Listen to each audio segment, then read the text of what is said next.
Goeiemôre. Ek lees vir ons vanoggend uit Hebreërs 4 vers 15. Die hoëpriester wat ons het, is nie een wat geen medelee met ons swakhede kan hê nie. Hy was immers in elke opsig net soos ons aan versoeking onderwerp, maar het nie gesondig nie.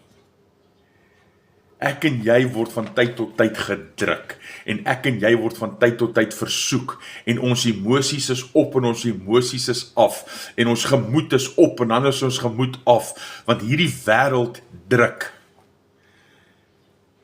Net so was Jesus gedruk, en die woord sê, hy verstaan, hy het medelee met ons, want hy was ook daar.